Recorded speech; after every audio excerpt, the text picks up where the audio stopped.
नमस्कार दोस्तों, कैसे हो आप लोग। दोस्तों ये नोट्स आपके नीरज सर के हैं, जो साइंस मैग्नेट प्लेटफॉर्म से हैं। दोस्तों ये क्लासें आपकी रहेंगी निर्माण बैच की, जो सर ने पेड कोर्स लेके आए हैं। ठीक है, वहाँ से मैंने परचेस किया है, वहाँ से आपको मैं नोट्स दूंगा वीडियो के माध्यम से। ठीक है दोस्तों, ये क्लास आपकी निर्माण बैच की रहेंगी। और एग्जाम कौन से कवर होंगे उसमें? RRB group D, technician, ALP, JE, जहाँ साइंस पूछी जाती है एनसीईआरटी। दोस्तों उन्हीं क्लासों से मैंने ये नोट्स बनाए हुए हैं दोस्तों, जो सर निम्रा वैसे करा रहे हैं। ठीक है, तो ये क्लास आपके लिए बहुत ही ज़्यादा महत्वपूर्ण रहेंगी, जो आरआरबी ग्रुप डी के लिए तैयारी कर रहे हैं, जो फिलहाल एग्जाम आने वाले हैं इस टाइम। ठीक है, तो दोस्तों मैंने बायो में मैंने 2 चैप्टर करा दिए हैं, एक पोस्टर करा दिया है और एक दूसरा चल रहा है पांच तंत्र के दो दो क्लास और रहेंगी दोस्तों। उसमें मैंने प्ले लिस्ट में, इसमें प्ले लिस्ट में मिल जाएंगे आपको। ठीक है, आप प्ले लिस्ट में जाओगे तो आपको पोस्टर भी पूरा मिल जाएगा, उसके टेस्ट भी मिल जाएंगे और वेद सेकंड चैप्टर भी मिल जाएगा। सभी चैप्टरों के टेस्ट भी कराऊंगा आपको। ठीक है, तो इस क्लास को अब स्टार्ट करते हैं। तो हमारा चैप्टर आज यूनिट एंड मेजरमेंट फिजिक्स हमारी स्टार्ट होने वाली है आज से। ठीक है, तो भौतिक राशियां, राशियां कैसे कहते हैं? जिन्हें मापा जा सके, जिसे हम माप सकते हैं, उन्हें क्या बोलते हैं? भौतिक राशियां बोलते हैं। ठीक है, भौतिक राशियों का वर्गीकरण, भौतिक राशियों का वर्गीकरण पहला है दिशा एवं परिमाण के आधार पर, मैग्नीट्यूड जिसे बोला जाता है। तो पहला कौन सा है इसमें, किसके आधार पर है? दिशा एवं परिमाण के आधार पर। तो पहला हमारा है अदिश राशि, स्केलर क्वांटिटीज। ठीक, तो पढ़ते हैं क्या हमारा अदिश राशि पढ़ते हैं। ऐसी भौतिक राशियां हैं, ऐसी भौतिक राशियां जिनको व्यक्त करने के लिए केवल परिमाण की आवश्यकता होती है, दिशा की नहीं। मतलब इसमें अदिश राशि होती क्या है? इसमें ओनली परिमाण मतलब मैग्नीट्यूड की आवश्यकता होती है इसमें अदिश राशि में। जैसे दूरी, मैं बोलूं कि दिल्ली से लेकर कानपुर तक कोई गया गया, ठीक है, तो उस कितनी किलोमीटर दूरी है उसकी? 50 किलोमीटर। कितनी है? 50। ये कहोगे कि आप ईस्ट गया, पूर्व ईस्ट गया, कि वेस्ट गया, कि नॉर्थ गया, साउथ गया? नहीं, चाल चली उससे 50 किलोमीटर प्रति घंटा की। मैं 1 घंटे में 50 किलोमीटर चली, तो उसको क्या बोलेंगे? परमाणु तो बोलेंगे मैग्नीट्यूड। ये बोलेगा कि पूर्व की दिशा में गया तो 50 किलोमीटर चला, दक्षिण की दिशा चला तो 50 किलोमीटर प्रति घंटा चला? नहीं, ओनली इसमें मैग्नीट्यूड की आवश्यकता होती है आपको। दूरी, चाल, द्रव्यमान, आयतन, समय, ऊर्जा, क्षेत्रफल, तापमान। तो ये क्या हमारी क्या अदिश राशियां हैं? क्या है? अदिश राशियां आपकी। ठीक है, और सदिश राशि क्या होती है हमारी?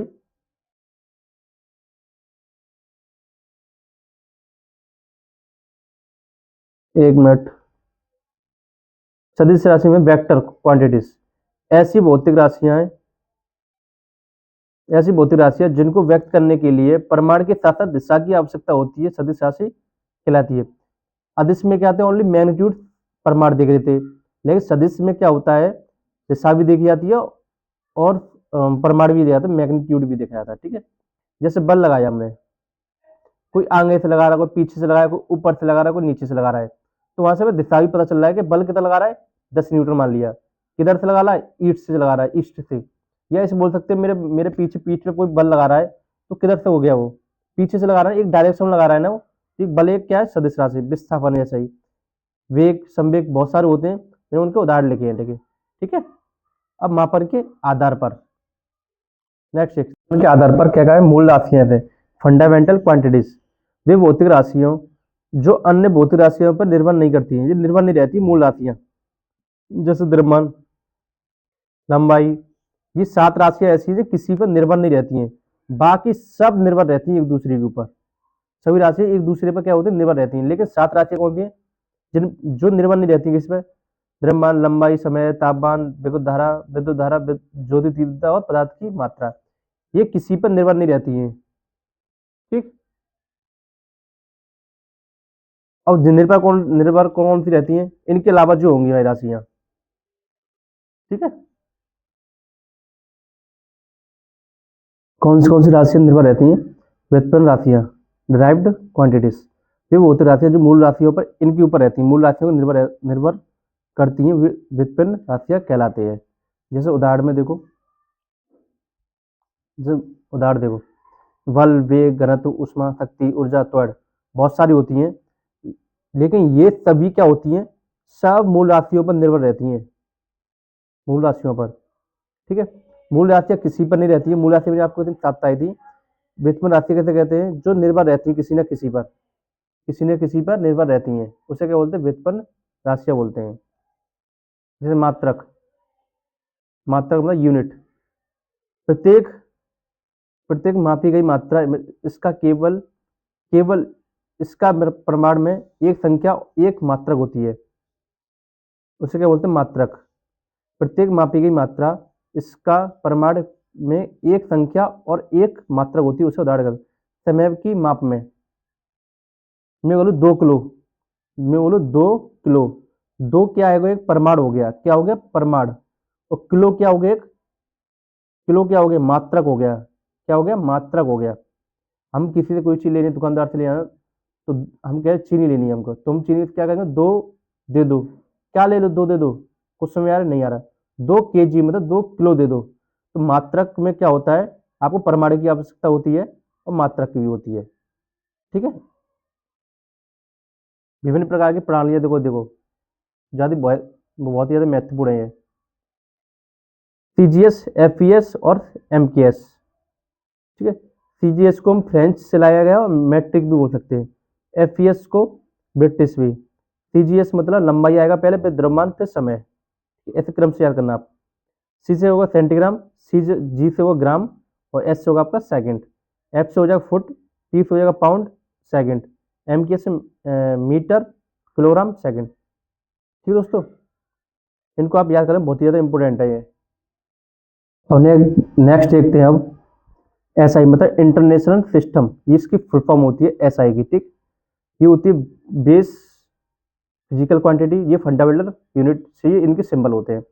द्रव्यमान का क्या होता है, मात्रक, किलोग्राम, उसको सिंबल क्या होता है, केजी, किलोग्राम का केजी होता है। लंबाई मीटर, एम। द्रव्यमान का, समय का मात्रक क्या हो, सेकंड, एस इसका क्या होता है, सिंबल होता है। तापमान, केल्विन, के इसका क्या होता है, सिंबल होता है। विद्युत धारा, एम्पियर इसका क्या होता है, मात्रा होता है, ये होता है। ठीक है, ज्योति तीव्रता, कैंडेला, सीडी। पदार्थ की मात्रा, मोल।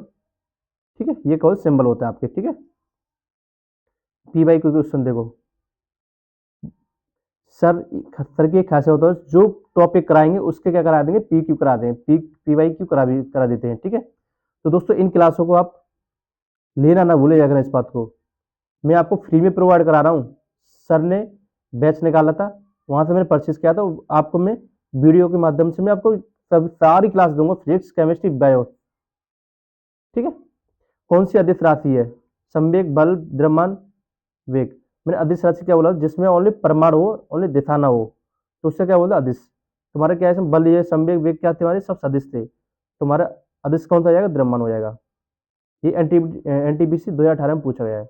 औसत चाल कौन सी है, कौन सी राशि है, मतलब जो ग्रुप डी 2025 में पूछा गया अभी फिलहाल पिछले साल, यह एक अदिश राशि है। कौन सी है, यह एक अदिश राशि है। दोस्तों इस क्लास को ज़्यादा से ज़्यादा शेयर करना, कमेंट करके बताना वीडियो कैसे लगी, और लाइक करना। ठीक, चैनल को जरूर सब्सक्राइब करना, जिससे आपको group D, JE, ILL, ALP technician, जो साइंस पूछे सभी सारे नोट्स में दूंगा आपको, याद रखना।